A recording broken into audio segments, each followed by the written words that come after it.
proyectos turísticos a lo largo de la abadía, un moderno distrito de negocios llamado Centro de Tánger, una nueva terminal del aeropuerto y un nuevo estadio de fútbol. Lo de fútbol les encanta, ¿eh?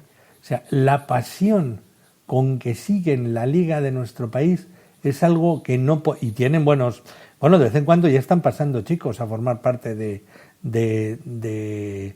nuestros equipos de fútbol, pero ahí es pasión desmedida.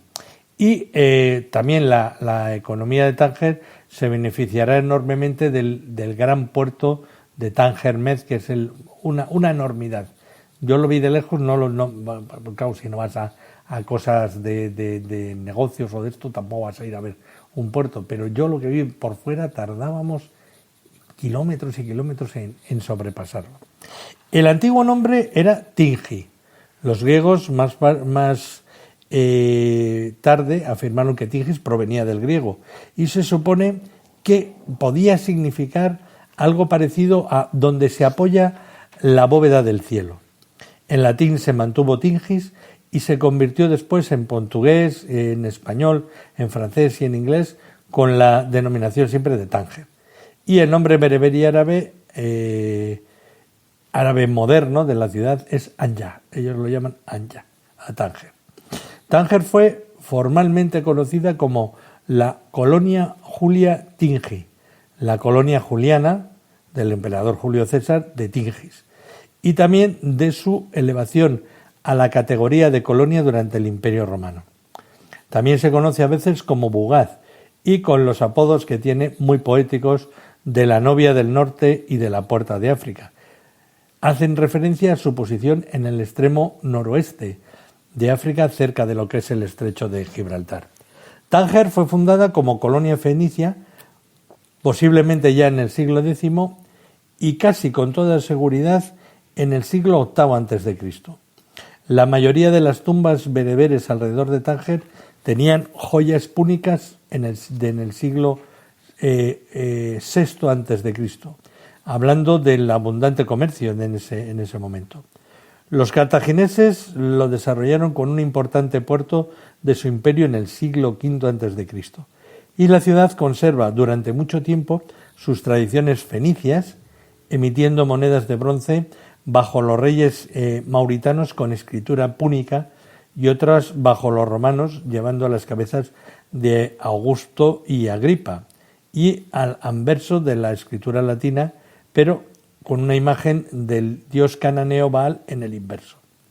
Los griegos conocían esta ciudad como Tingis y con alguna modificación registran las leyendas bereberes de su fundación.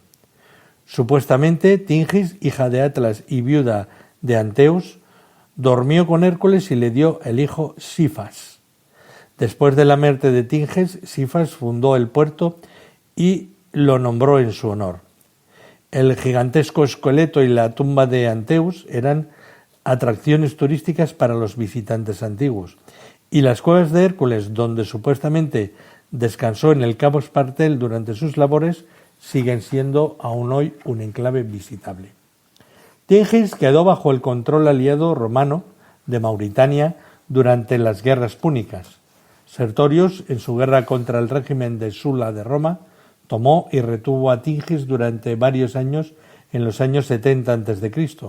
Posteriormente fue devuelta a los mauritanias, que se estableció con una ciudad libre republicana durante el reinado de Bocchus en el 38 a.C.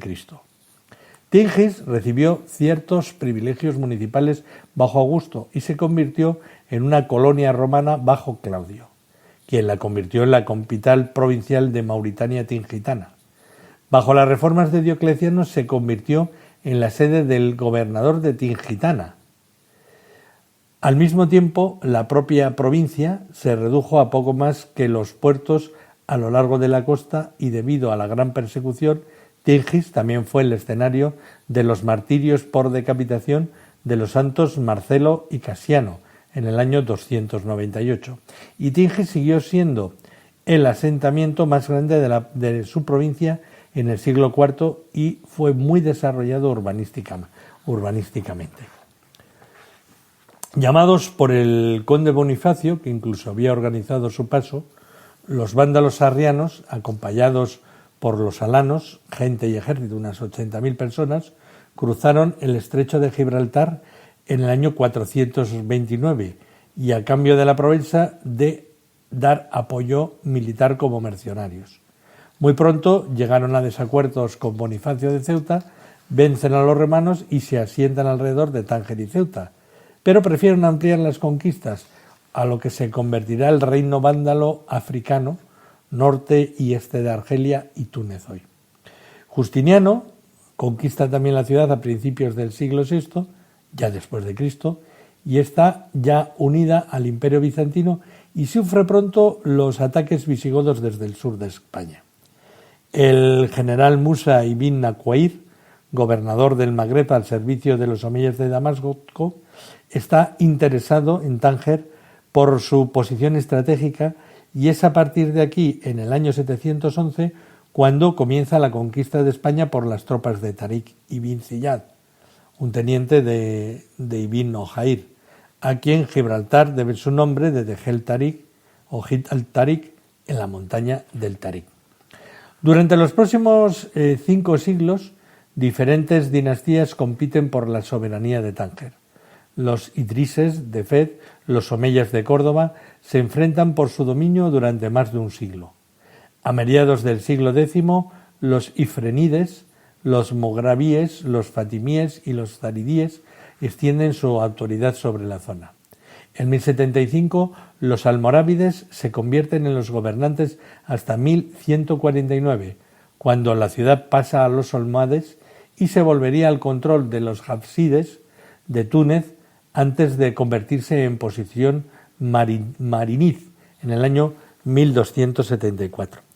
Para acompañar a todo esto podemos visitar muy bien los vestigios del Alcázar, en la parte alta de la casba, que es verdaderamente muy interesante y que nos traslada a estos momentos y a estos eventos. Después de 3 intentos, los portugueses lo tomaron en 1471 y lo vendieron a Inglaterra en 1661 como una dote por Catalina de Braganza, a su esposo Carlos II de Inglaterra. En el momento en que Tánger todavía era una ciudad portuguesa, estaba a la cabeza del dominio colonial portugués de Marruecos.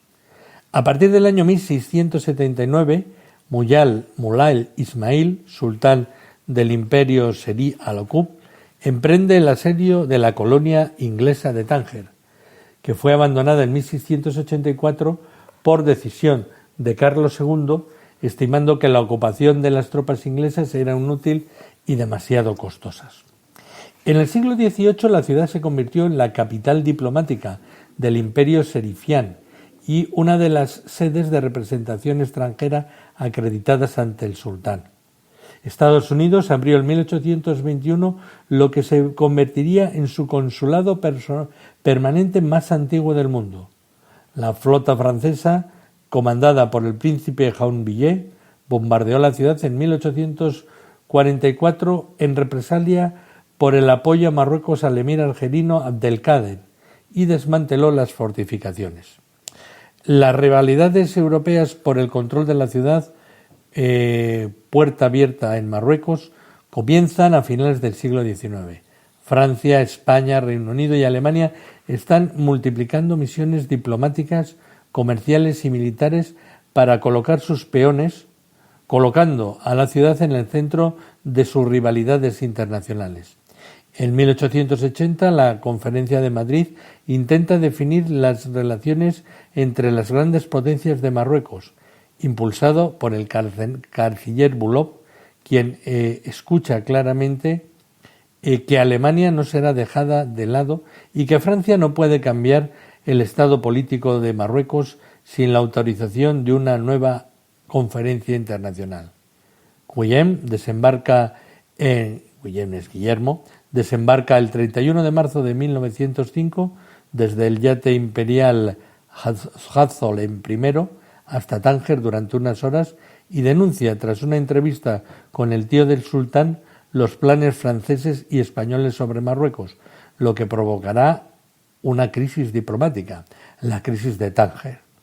En 1906, la Conferencia de Algeciras redefinió la posición de todos en África, reconociendo la independencia del sultán y afirmando la igualdad de todos los signatarios en el campo económico. En 1923, las negociaciones condujeron a una zona internacional libre de derechos de aduana. El 24 de julio de 1925, el Estado definitivo de Tánger está firmado por el Reino Unido, España, Bélgica, los Países Bajos, Estados Unidos, Portugal, la Unión Soviética y Francia, a la que Italia se unirá un poco más tarde. Tras los acuerdos, la ciudad ordenó su autonomía financiera, estaba dotada de una administración internacional, en particular tenía una asamblea legislativa compuesta por 17 funcionarios públicos internacionales, 4 franceses, 4 españoles, 3 británicos, 2 italianos, un estadounidense, un belga, un holandés, un portugués, designados por sus respectivos cónsules, y 9 marroquíes, 6 musulmanes y 3 israelitas, 3 judíos. El sultán mandaba en un mandó un responsable de promulgar los textos legislativos y cumplir las funciones como pachá. Yo, para empezar el recorrido de esta maravillosa ciudad, nada mejor que empezar por una de sus calles principales, por el Boulevard Pasteur. Es un inicio que nos encontramos allí con la Plaza del Faro, también Plaza de los Perezosos, como la definen, donde se encuentran varios cañones de origen portugués, y esta plaza tiene unas bonitas pistas que nos permiten contemplar Tarifa, pero siempre sus cañones apuntando a los nuestros, aunque fueran portugueses. Seguimos con la historia, y en junio de 1940, después de la derrota francesa contra las ofensivas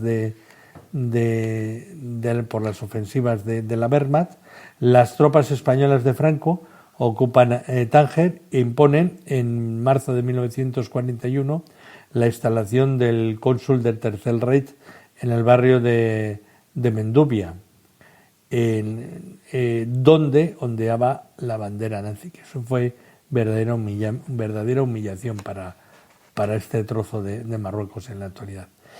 En marzo de 1944, España evacuó a los alemanes de Mendubia bajo la presión de los aliados, antes de retirarlos a todos el 9 de octubre de 1945. Y de esta manera recuperó otra vez el estatus internacional.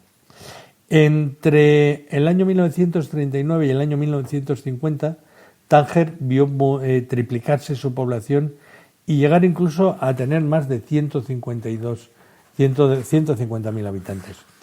El 10 de abril del año 1947, el sultán Mohamed V, acompañado por el príncipe heredero Muley Hassan, el futuro Hassan II, que muchos lo hemos conocido vivo y gobernando, pues pronuncia en Tánger el primer discurso que se refiere a un Marruecos unido e independiente y unido como nación árabe.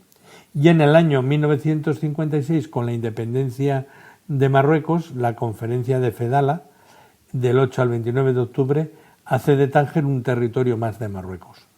Una carta real mantiene la libertad de intercambio y comercio hasta 1960, cuando el gobierno marroquí abolió los beneficios fiscales y donde Tánger se encuentra con un estatus idéntico a las otras ciudades del reino. Para evitar una importante fuga de capitales, el puerto de Tánger tuvo y tiene en la actualidad una zona franca, y la ciudad ha experimentado un desarrollo desde la década del 2000, del año 2000. Y también, como desde los innumerables rincones de Tánger, os recomiendo también visitar lo que es la librería des Colons, de los colonos. Durante la Segunda Guerra Mundial, toda una generación de escritores estadounidenses y franceses hicieron de Tánger su ciudad de residencia, naciendo en el año 1949 la librería des Colons, dirigida por una familia de entusiastas de la literatura belga, la familia Gueroffi. Esta librería pronto se